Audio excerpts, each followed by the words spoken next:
At sa ating Flashpoint West Philippine Sea, idinulog ng oposisyon ang usapin ng EDCA o Enhanced Defense Cooperation Agreement sa Korte Suprema.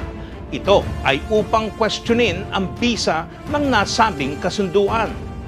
Dumulog araw ng Lunes si former Senator Rene Sagisag at Wigberto Tañada upang maghain ng petisyon laban sa EDCA.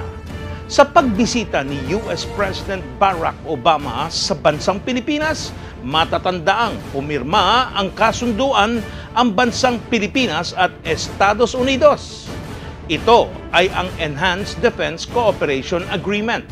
Ngunit, ayon sa Senado, hindi umano ito valid dahil hindi ito idinaan sa approval ng Senado na isa sa mga proseso upang maging legal ang isang kasunduan. Marami ring mga katanungan ang EDCA na hindi nabigyan ng maayos na pagpapaliwanag sa mga tao dahil sa biglaan ang pagpirma para dito.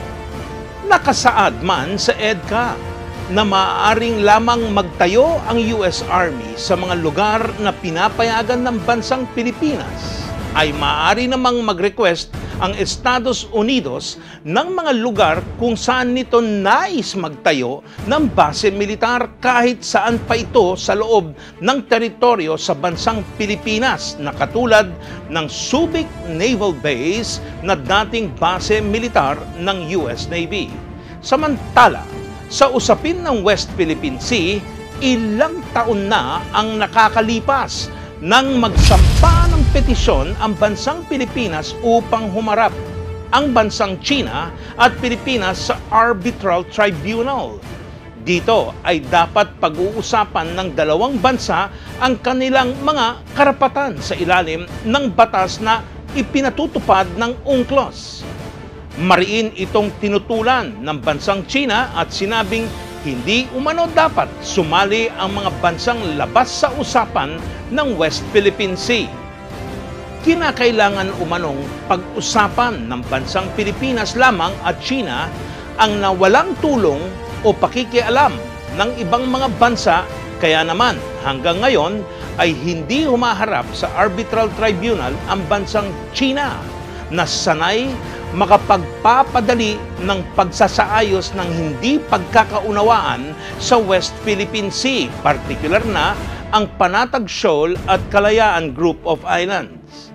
At hanggang ngayon ay patuloy ang pagpapalakas ng bansang China ng kanilang hukbong sandatahan. Hindi man nagsasabi ang bansang China na sasabak sila sa giyera para lamang sa mga isla ng West Philippine Sea, ay matagal nang nagbanta ang bansa na handa nitong ipagtanggol ang kanilang karapatan para sa mga islang kanilang pag-aari. Isang pagpapakita ng lakas na maaaring makapagbigay ng mensahe na ang bansang China ay hindi magdadalawang isip na gumamit ng puwersa upang makuha ang mga isla sa kanilang pinaniniwalaan na kanilang pag-aari, kahit walang sapat na dokumento na magpapatunay ng apilang ito. Bukas, ating pakatutukan ang iba't ibang isyu na kaugnay sa paglaban sa karapatan sa mga isla ng Kalayaan Group of Islands dito sa Balitang Unang Sigaw, Flashpoint West Philippine Sea.